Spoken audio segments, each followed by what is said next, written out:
I end up spending the next 4 years fighting for my life. We've already dealt with crazy rejection. That's not going to be a problem for you. You're trying to hit a moving target. What works today won't necessarily work tomorrow. The nature of the game is very difficult, both emotionally and psychologically, and that leaves a lot of people out.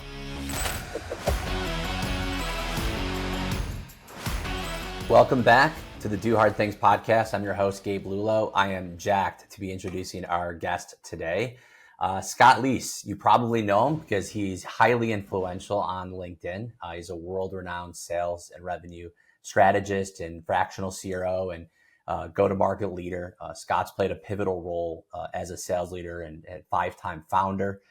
He's also dedicated to help founders as well, achieve the revenue and scale their businesses. He founded Scott Leese Consulting, and he's worked with over 130 companies worldwide, specializing in go-to-market strategy, sales playbook creation, revenue operations, recruiting, training. It's been amazing to see and witness his success on LinkedIn and online. He is an author of 2 bestsellers, Amazon bestsellers, Addicted to the Process and More Than a Number. I highly recommend taking a look at those. They're very, very good. And, he has a proven track record, and he's a friend of the company. We love what he's doing, and we're a big fan of yours. He's also a Bills fan. So as all you know, I'm a Buffalo guy myself. So we're happy to hear that. So Scott, welcome to the podcast, man. How you doing? I'm getting over a cold, but other than that, feeling pretty good, in good spirits. Appreciate the kind words and the warm welcome. So, of course. Thank you. Well, let's jump into it. I mean, obviously the theme is do hard things, and what we do, is hard. Driving and chasing and building revenue is hard.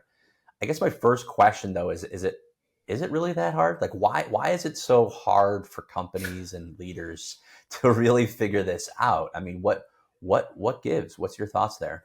There's so many different ways we could take this. But one of the reasons is that you're trying to hit a moving target.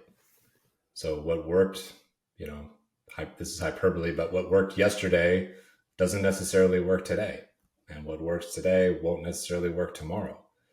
So it's not a skill that you just learn one time and off you go, you can replicate it forever. So if you're not somebody who's dedicated to being a lifelong student of the game, so to speak, you're going to be in big, big trouble, because the tactics that worked in one era don't necessarily work in another. So that makes it difficult. Then you consider, where do you go get advice or guidance from and that type of thing. And just because something worked in one spot doesn't mean it works over here. This one tactic works really well when you sell to real estate, and it doesn't work at all if you sell to legal.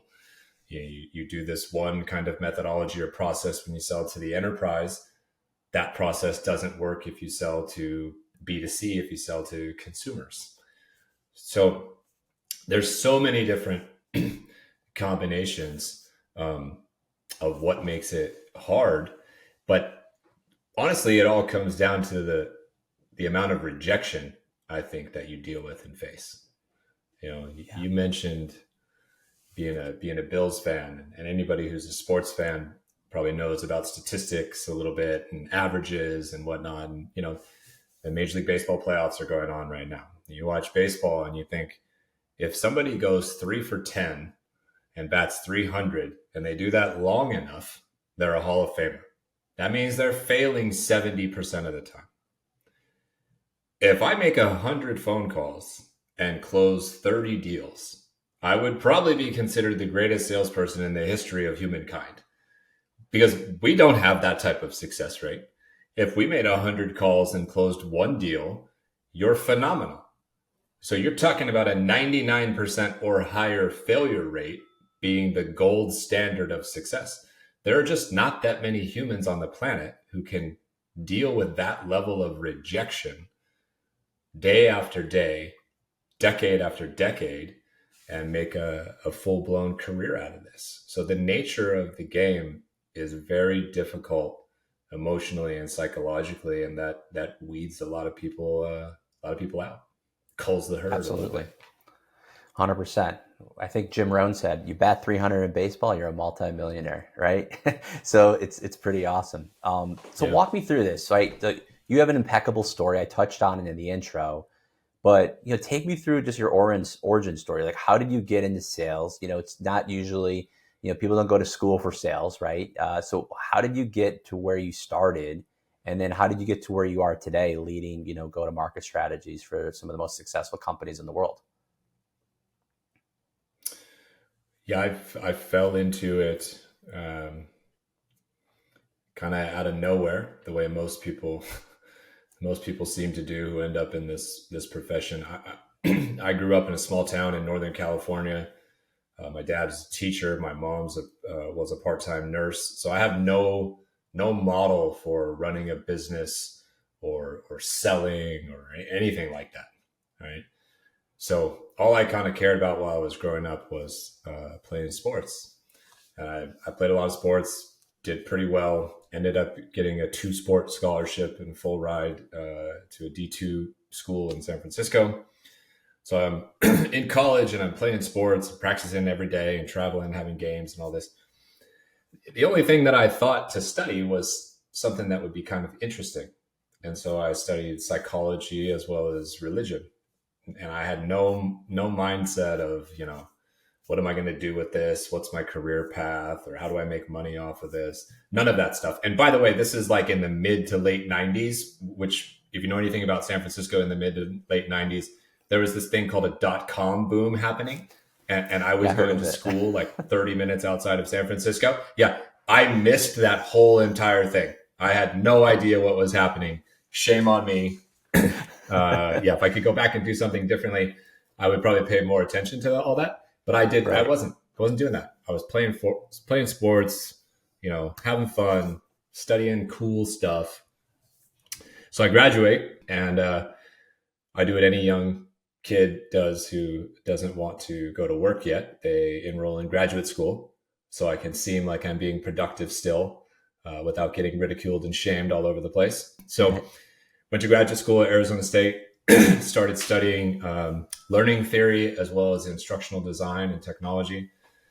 No real direction. I just thought, like, I like learning about how people learn. My dad is a teacher. Maybe I'll like coach people or train people somehow in some discipline, right? And I'm teaching an undergraduate course at Arizona State full time, like 6 periods. And I'm playing soccer when I'm out there. And I'm doing this 2 year master's program. And I make the genius decision to try to do the whole thing in 1 year. So, needless to say, that was like one of the most stressful, chaotic years of my life. And I think my body shut down basically because I came home back to Northern California that summer right before my 23rd birthday, and I started getting really, really sick. I started to have really severe GI problems, autoimmune disease showed up, chronic kidney stones showed up. My body just started going haywire. I'm 6'2". I weighed about 195 pounds then. And within 6 weeks, I dropped down to 140 pounds. So I lost like Wow. 55 pounds. My organs started failing. I was hospitalized. I couldn't get out of bed and take myself to the restroom and back. I'm being pumped full of every medication you can possibly think of, from pain meds to steroid medication to everything else going on. They finally figure out I have this like very, very severe case of ulcerative colitis. If you don't know what that is, it's kind of similar to Crohn's disease. If you don't know what that is, Google it. I'll spare you the gory details. But I end up spending the next 4 years in the hospital fighting for my life. Wow. A lot of like real scary, hairy moments, horrible circumstances, and had to have 9 major surgeries. I had 4 emergency abdominal surgeries. I had my whole large intestine removed, had a colon cancer scare, had blockages and strictures in my intestines, all this like insane stuff looking back on it that doesn't feel real. And I'm doing this age 23 to 27. And this is, before there's like Wi-Fi in the hospital room. There's no Netflix, there's no Facebook, there's no social media, nobody's texting me. So it's just like pure and total isolation at this Right. point in time in my life, right? um, as I heal from all of this illness, I have this kind of a hidden problem that we haven't dealt with yet called opioid addiction, because I've been sucking down pain medicine nonstop every day for 4 years. So Right. now I have to kick off of dope. And, I don't want to trivialize it, but given everything else I had already been through, that was relatively easy. I was fortunate enough to not have like the mental hooks really in me. It was really just more physical than anything else. So I had to kick off dope. So I'm finally like, healed, if you will, and forever changed physically, emotionally, whatnot. But I'm 27 years old now. I've never had a job in my life at this point that I wasn't really getting paid to play sports or to teach kids sports or whatever. No career kind of job, whatever. Never worked at Burger King. Never did any of this kind of stuff. And I have this like 5 year gap, a 4.5 year gap on my resume from finishing school to what are you doing now? And I've forgotten everything that I've learned in grad school. So I literally have no idea what I'm going to do with my life. And I had a college tennis teammate who had, after college, gone into sales and gone into software sales, and he was making good money. And he was telling me like, "Hey man, you should try sales. You're the most competitive person I ever met. That lends itself well to sales.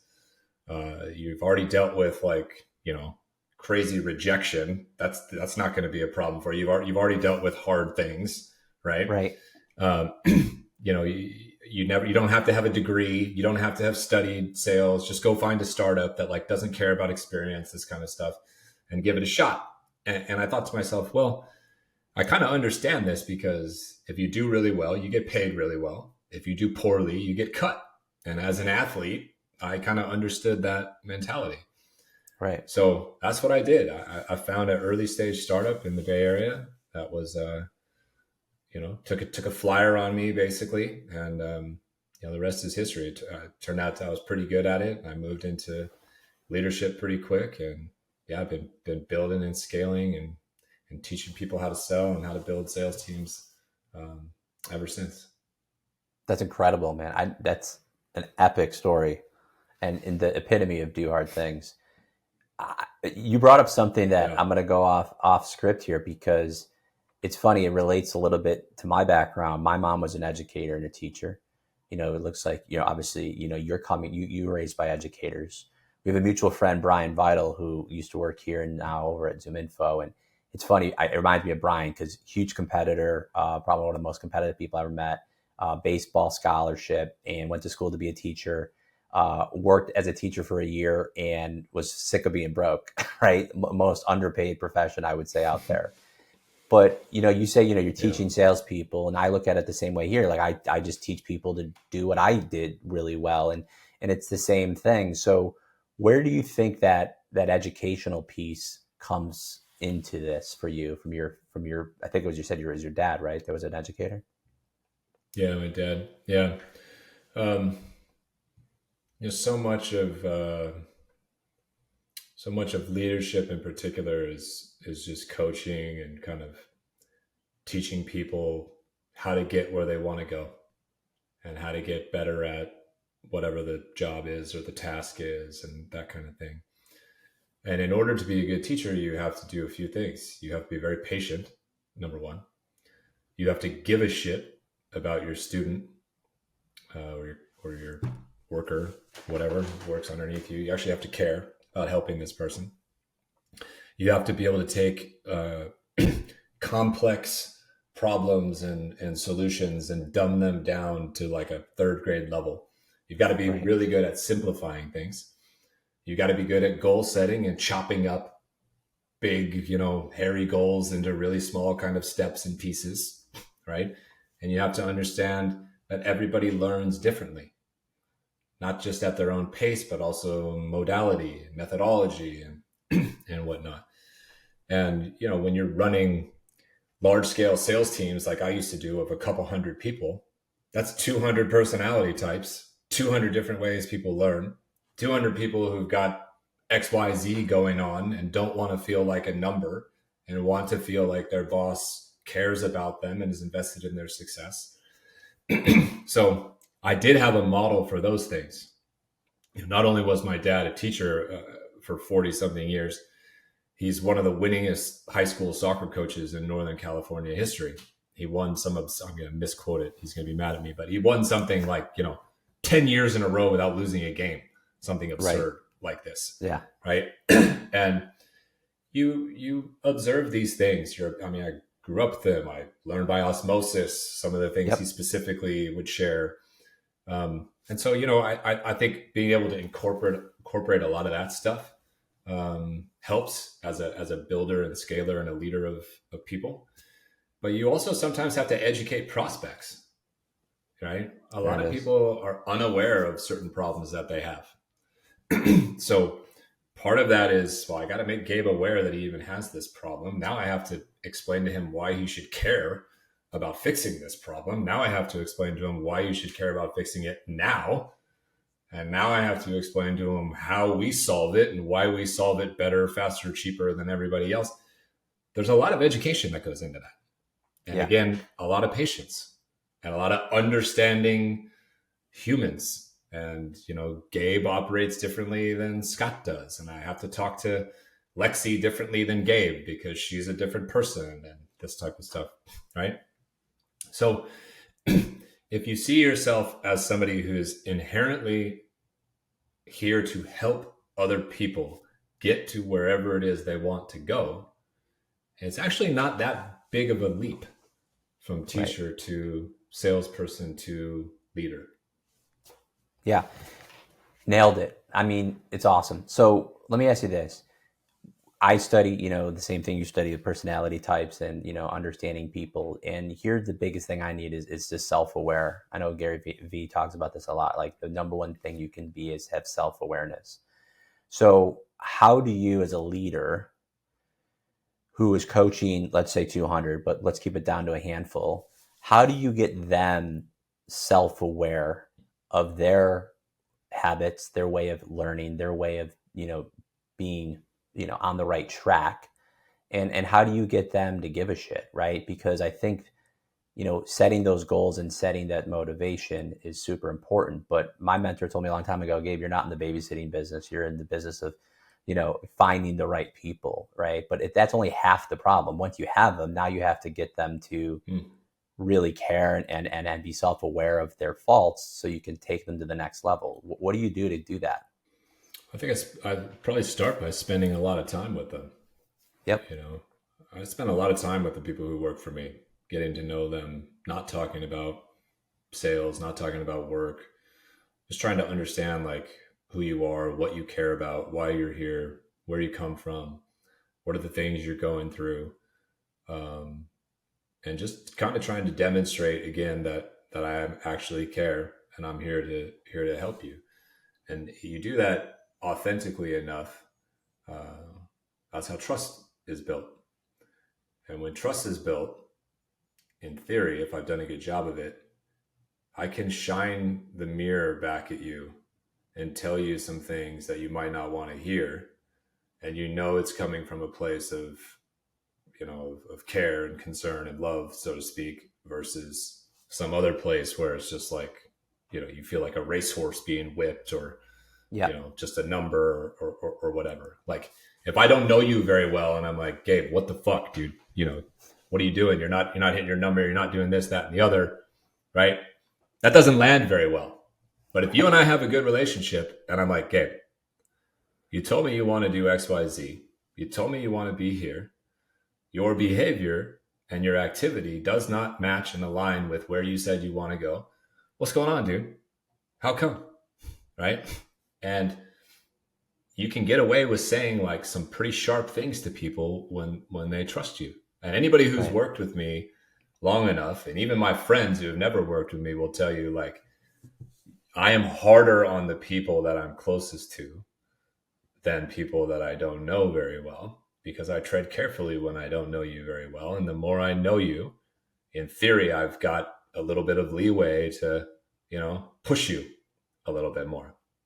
Yeah. So it starts with building that relationship and building that trust to the point where that I'm forcing you to be more self-aware than you would be on your own. And you're okay with it because it's safe, because I'm not doing it in a way to injure you or embarrass you. I'm doing it in a way to help you get to where you told me you want to go. Yep. And that part is left out far too often in amongst leaders. That's incredible.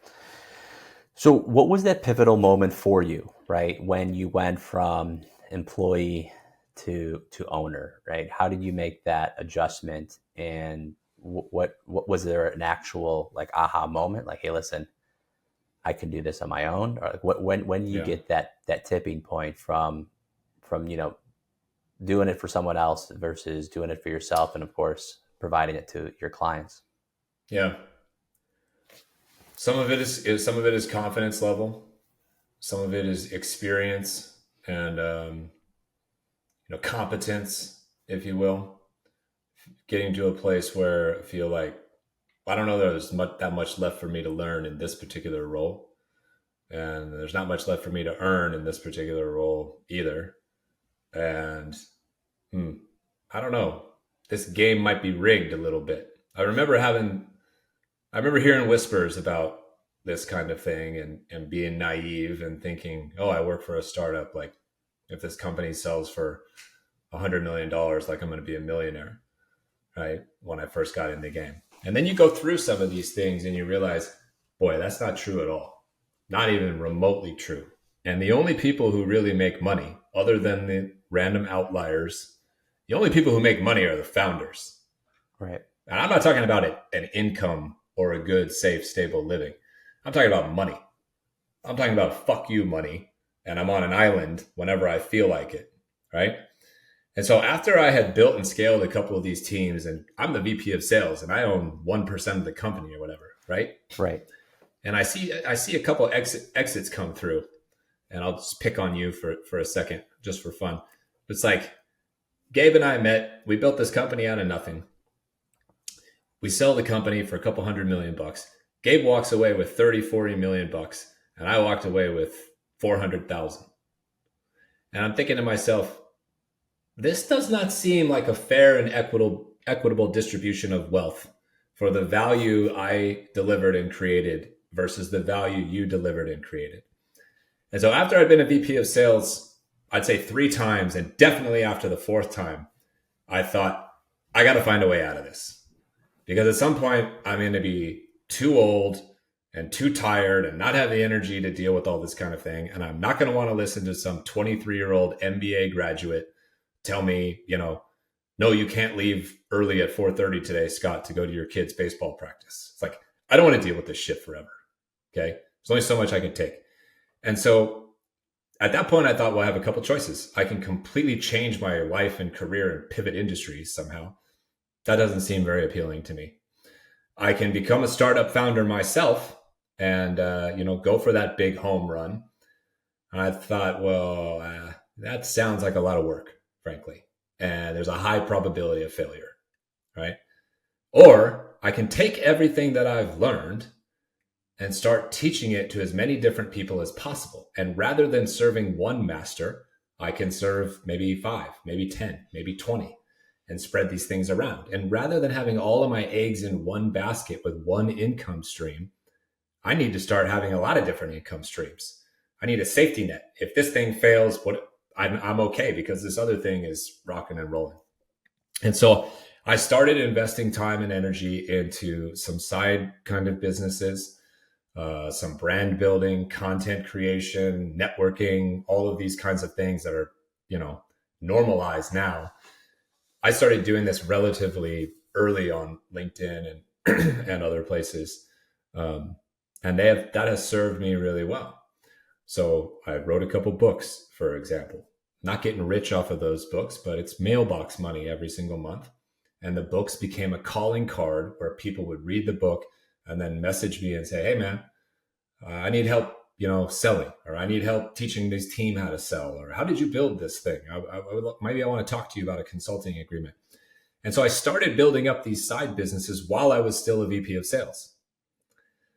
And I finally said to myself, okay, well, I know myself, I'm a little bit risk adverse as far as money goes. So I'm not going to quit and start this like consulting business from ground zero. If I can get my income to match my W-2 income, then I'll pull the plug, right? And then I'll cut the cord. So I did that. So, here's my W-2 income and my side hustle income. It just starts going like this. All these different endeavors, surf and sales, Thursday night sales, books, communities, everything else, coaching. So I finally pulled the plug once they matched. And I told myself I'd give myself a year. And if I hated it or sucked at it, what's the worst thing that could happen? Oh, I have to go back and get a VP of sales job. Oh, well, right? It's not really that scary when we think about what's the worst thing that can happen. Like, I've probably already dealt with the worst thing that could ever happen to me and made it out the other side. So do you think I really care that much? Do I care that much about a consulting business failing or getting fired from a company or missing my number or whatever? I don't care about that shit, right? So pulled the plug. It was October of 2019. And been off on my own ever since. But different. I approached it differently than a lot of people do nowadays, I think. Yeah, I think it's like people just jump. And by the way, I spent 15 years in the trenches building and scaling before I jumped. To your point of people jump too fast now. Yep. Yeah. I waited. 100%. I bided my time till I really felt like I was ready, and I had a body of work and experience that, in theory, it would help validate what I bring to the table and make it easier for me to, find and close business. For sure. Speaking of waiting, I mean, I made the mistake. I feel like I did. I was just talking to a mutual friend of ours, Amelia Taylor. Her podcast will be coming out next week. But LinkedIn, and then we want to really talk a lot about this. And you brought it up just recently, and we have a lot of questions here. But I was in the trenches. I was in the trenches for 20 years, and I was crickets on LinkedIn. 2,000 followers after 10 years of being on the platform. Right? Never posted anything. Maybe reshared a couple things that were company related. And, I felt like I had nothing to say really, right? To maybe the confidence, maybe it's the, competence, but I was just working. And now, 2 years ago, we said, you know what? We have a lot to say. We have a lot to talk about. We have an amazing story. And now it's just something that a lot of people are obviously doing as well and doubling down on it.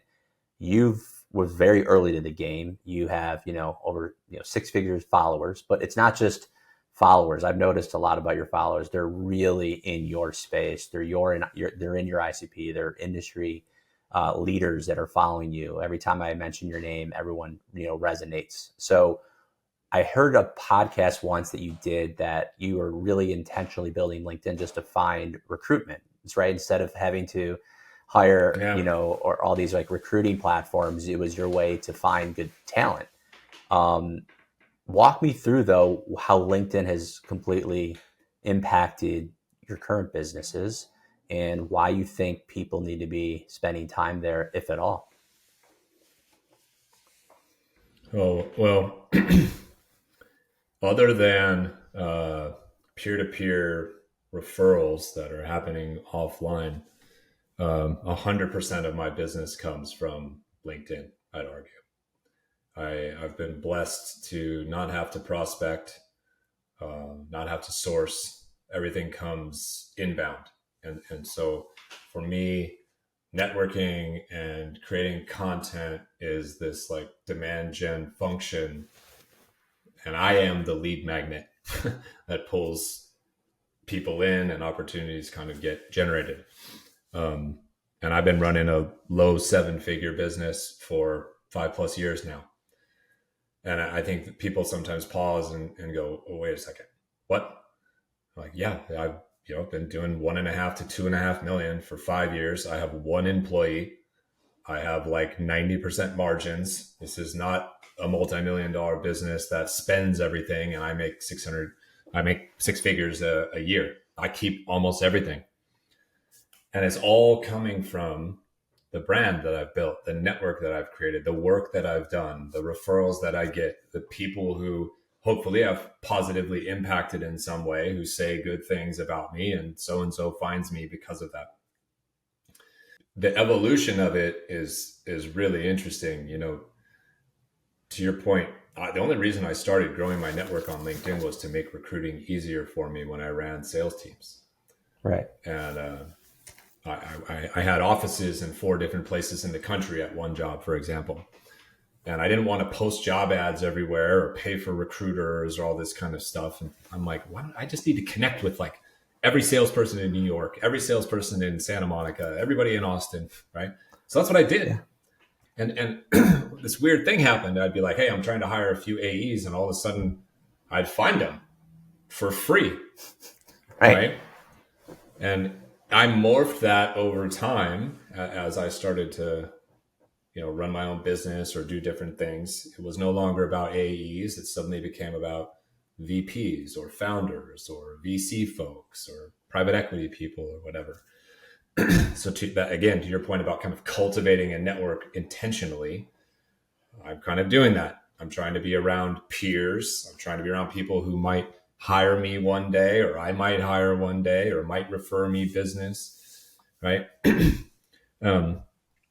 And it evolved into kind of daily content creation for years. I mean, I've been basically posting almost every day on LinkedIn for 7-8 years now. It started off as fun. I would argue now it's almost a chore, to be honest with you. I wake up every day and I'm like, what the fuck am I going to post now? Right. Or I wake up every day and I'm like, I wonder if there's some old thing I can recycle and rejigger and put together. It becomes a little bit of a chore. Like you're a little bit of a slave to it, and I can walk away from it, but I've got most of my business coming from it.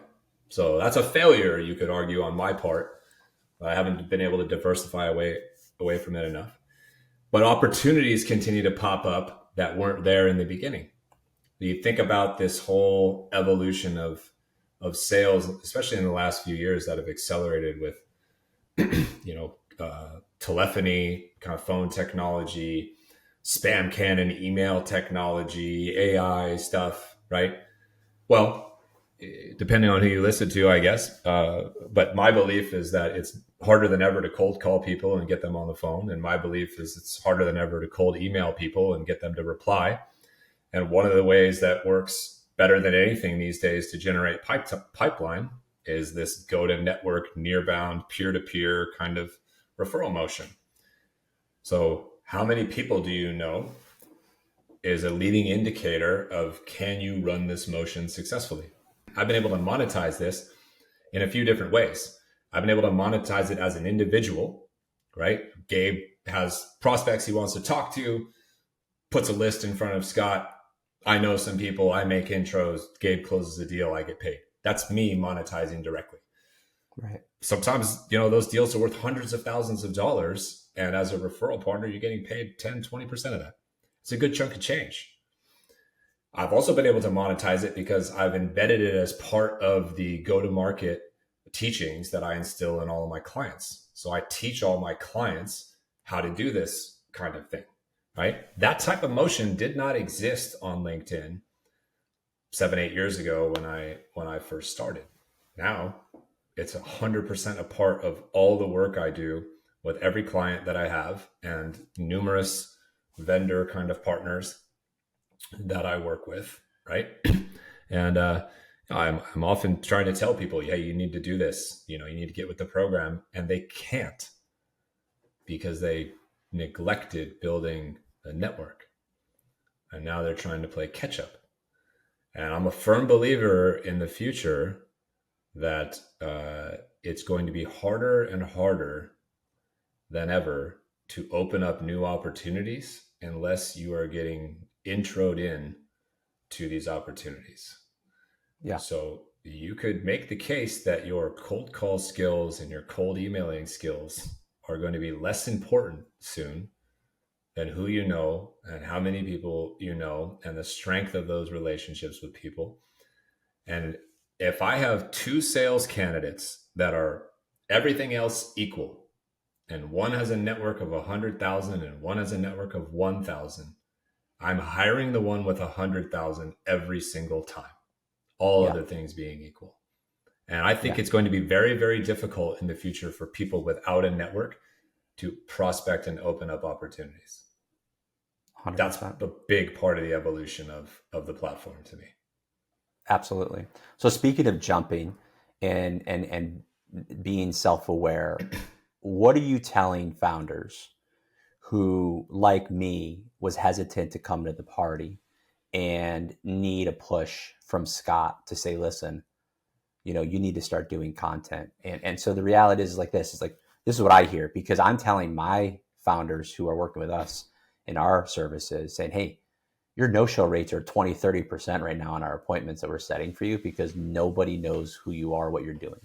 We have a direct competitor of yours that is getting 80% show-up rates because they're producing content and they're excited to meet with this company. How do you get these founders who are just thinking they're not good enough, or thinking they're not good on camera, or maybe they're a developer and they're like, hey, I'm a software guy, I can't do this, I'm not a sales guy. I mean, to you and me, it's probably a lot easier because we're used to talking to people and we have some self-confidence of ourselves. But how do we get those other companies and founders on board? How do you get your clients aligned? Well, I think, you know, you just demonstrated one of the ways, which is using data to your advantage and using a real life example or a case study of some sort that's like, listen, your competitor, that's pretty motivating. I mean, that would motivate me right there. Right. Yeah. So that's one of the ways. The second way is I think it's the whole, like, how do you eat an elephant one bite at a time? Yeah. People get overwhelmed when they hear, oh my God, I have to build this huge brand and I have to do all of these things. It's like, okay, slow down. Can you commit to sending 10 to 20 new connection requests out every single day? That's it. Nothing else. Don't do anything else. Can you commit to doing that? Okay, yes. Good. Okay. So let's get you into a rhythm of doing that where it becomes an afterthought and no big deal. And let me know when it's no longer a big deal. Okay, great. Phase 2. Can you commit to leaving 5 to 10 comments on other people's posts every single day? So you don't have to create anything new yourself. You just have to say, hey, really like that post, Scott. Really like that post, Gabe. Okay, phase 2.B. Phase 2B. Leave a comment that is less like, good job, Scott, and more like, interesting post, Scott. I have a question for you. How do you do that in XYZ case scenario? Or, Gabe, interesting point that you make about cold calling. Where do you think this is headed? Ask a thoughtful kind of question now. And now you're starting to find your voice a little bit. You're starting to get your picture and your brand and your name out there, which also includes your company name, and people might start to check that out, right? So you just start chipping away at these things. And can you produce one piece of content? Okay, you don't want to be on video? Don't be on video. I don't like being on video either. I don't make very many videos, to be honest with you. Just write something, right? You work on their confidence. How do you work on somebody's confidence? Well, have them draft it. Have a sparring partner of sorts to edit and look at stuff. Also, how do you get people confident to write stuff on LinkedIn? Show them all the fucking terrible content on LinkedIn, right? I do this. I'm like, here's 5 examples of content that make no sense to me or are completely wrong and baffling that got really good engagement. Can you create something this poor? And they're all like, I don't know. I don't know if I could write anything that bad if I tried. I'm like, okay, then you're already like ahead of the curve. All right. So you just chip away at these little things with people and you're showing them examples of, this is what other founders are doing. This is how they're doing it right. This is how it's working. This is the impact it makes. Da, da, da, da, da. And, more and more people are realizing that doing this is not really like it's not an option necessarily. Right. It's becoming part of the job. Yeah. It's becoming part of the job. Absolutely. So you have an amazing network. You're talking about creating content. You just literally did a masterclass on anyone who is hesitant. So that's incredible. Walk us through what's next. So you're starting to get a brand. You're starting to get traction. People are reaching out to you and asking for services. You're getting some inbound off of it. How do you take that to the next level? And then, like you said, you're monetizing this in multiple ways. But how do they do that, for their company? Well, it depends. I mean, if you're the founder and that's your only thing, like that attention becomes awareness, and awareness becomes interest, and interest becomes an inbound, and inbound becomes an opportunity, and an opportunity becomes a deal, and a deal becomes a case study or a testimonial. That's the wheel. That's the ride that you're trying to get people on. And the more of those you get, the better it is. So Yeah. you start this journey of building a network and commenting and maybe authoring your own content a little bit. And you pay attention in the comments, you pay attention in the DMs. And before you know it, somebody's like, Gabe, saw a couple posts of yours, was checking out Alley-oop. Would love to learn a little bit more about what you're up to. Bang, that's an inbound lead for that founder or that account executive or that SDR or whoever. Right.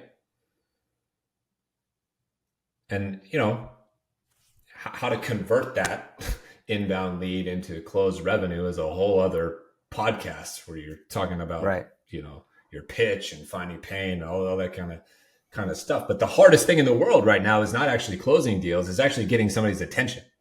Exactly. It's actually getting them onto a call. Right. Right. So if you can flip that from having to outbound all day long to just like creating content and shit comes your way a few times a week, it's a little easier existence, right? Yeah. And if you're somebody who's already doing good in their current role and they're looking to, diversify their income streams or kind of prepping to go out on their own, like you should be doing this. You start with like a small, inexpensive offer, maybe even a free offer, right? I mean, the book that I wrote, I think I sold it for $10 when it came out. Now I probably sell it for, I think it's $5 or $6, right? Mm-hmm. That's it, $5 or $6. I'm not getting rich off of that, right? But awareness, attention, interest, opportunity, and you have this small kind of offer. Maybe you at some point create a medium priced offer, and they all build up to the big, enterprise kind of offer at some point in time. And you creators everywhere right now are finding ways to monetize the skills that they have on the side. So you're doing this stuff either directly for your like main job to do that job better, or you're doing it for some of these other things that you do on the side to again supplement income, diversify income, give yourself more stability and security, and or prepare for maybe an ultimate leap of faith when you decide to work for yourself at some point. Absolutely. All right, last question. There's a lot of SDRs and AEs that follow this podcast because that's my audience. When is it too late or too early, right? We're talking about your VP of sales and you're doing it. You're starting to work part-time on your fortune, on your business while you're working full-time on your job. I'm obviously a CEO, so I'm doing content on behalf of the company. But is it right for an SDR and AE to start creating a brand? I mean, I'm seeing some SDRs right now that have 70, 80,000 followers, and they're doing amazing stuff at that level. Crazy, right? So what does that look like for you? What's your advice? I think there's nothing wrong with it whatsoever unless you start talking about things that you have no business talking about. There you go. So when that SDR with 70,000 followers starts talking to me about how to build and scale a sales organization, you've lost all credibility with me. Mm-hmm. If they're talking about their experience of, being a new graduate, their first sales job, here's what I've learned, here's where I failed, this tactic's working, I tried. That's great. Love that. Just don't talk about stuff that you've never done. Don't try to fake it like that. But I don't think you need to wait to any one particular moment. I also don't think you have to start by just creating content out of the gate. Like I said, just grow your network first. Bide some time. Comment on other people's stuff a little bit. Observe, listen, learn. Make sure you get good at the main thing first before you start trying to work on all these other things, right? But if people do that, then more power to them. I'm not one of these people that's like, well, I had to walk 10 miles through the snow first before I did this. So, you have to too. It's like, no, I walked 10 miles through the snow, so you don't have to. So you should learn a better way. And I think, the smart ones and ambitious ones are doing that kind of stuff now. I wish I would have started at 27 rather than 37 or whatever the hell age I was when I started doing this stuff. I wish I would have done it from the beginning as well. Well, I think that's the key. I mean, people, unfortunately, they just post content to post content. To your point, like, don't fake it. Don't talk about something you know nothing about. You just lose all that credibility, no matter how many followers you have. I mean, what you're posting is real stuff. Like you just posted today. I was looking at it. Your picture of surfing, which you obviously love, and I love that you love it. That's awesome. But it comes with 7 specific. That's me in Portugal a week ago. Was that Portugal? Okay. 7 specific. That was Portugal. Things, right? Yeah, I probably had 102-degree fever in that picture. Yeah, 7 specific things. Seven specific things that are reasons why your deals are probably not closing, I think is what it was. Right. Yeah. And every single one, I'm like, yep, spot on. So, I mean, there's so much value in that. And it was a picture of you surfing. I mean, so it shows that human element, right? And I think a lot of people have a hard time like determining like what's Instagram worthy and what's LinkedIn worthy. But at the end of the day, like it shows who you are, what you love, what you do. But those 7 things, if people just knew that, they probably hit quota last month. It's like it's really good value. So it's amazing to see that. Yeah, there's 3 types of content for me that matter on LinkedIn, and they matter for different reasons to different people. And I think if you can intersect all of them together in one piece of content, I think you've hit a home run. And that's, it could get 50 likes or it could get 5,000 likes. We don't control the algorithm. Right. We do control our effort and the potential impact whatever our creation has on at least one person, right? So there's 3 types of content. There's educational content. You're actually teaching somebody something. 7 things to avoid so you don't lose more deals. That's like educational kind of content, right? And there's inspirational content. That would be me, telling my story that I told earlier about, I was sick, I was in the hospital, I come from nothing, I built myself up, If I can do it, you can do it too. That's inspirational content. People love that kind of storytelling. And then there's entertainment. And, that's that question of like, well, what's Instagram worthy versus LinkedIn worthy? You got people who are now building content and their whole brand on LinkedIn, which is sort of comedy and talking trash and video content that's goofy and silly and whatnot, right? And there's a time and place for that type of thing. There's no rules. There's no one person that says this is not professional. I don't deem it worthy for this. Yeah. Right. So if you can think about your content journey as, is this educational, inspirational, or entertaining? And is it more than one of those things? That's the only guiding light that you need to follow as far as I'm concerned. Did you teach somebody something? Did you inspire somebody today? Or did you entertain somebody today? And if you did one of those things and at least one person engages or reacts in some way that is positive, like somebody says, I really needed this post today. Or you get this message that says, I can't comment publicly because I don't want to get in trouble, but I resonated with what you wrote and I thank you for giving voice to it. Every time you get one of those kinds of messages, man, that sustains you and should tell you you're doing something good in the world, even if you didn't close a piece of business from it today. Right. That's the guiding light that I would hope people think about regardless of where they are in their kind of creative journey, but especially if you're at the beginning. Inspirational, educational, entertainment. Scott Leese, thank you so much for spending time with us today. Obviously, I'm assuming LinkedIn is a place to find you. So anything you want to plug or any websites you want them to go to? Yeah, I would love for people to check out surfandsales.com. For the last 7 years or so, I've been holding mini sales and sales leadership conferences down in Costa Rica, and we spend half a day on content and half a day surfing and having fun, drinks, food, all that kind of good stuff. And the next event is November 15th to 19th, and I'm down to 2 open tickets. So check out surfandsales.com, and maybe we'll see you there one of these years. Awesome. Scott, we're a huge fan of yours. Thank you so much for all that you do for us, the inspiration, the entertainment, and the education you provide us. We're really happy to have you on the call. We'll get this out to everyone so they can learn from you and learn more about you. Thank you so much, Scott. Appreciate it, man. You're welcome.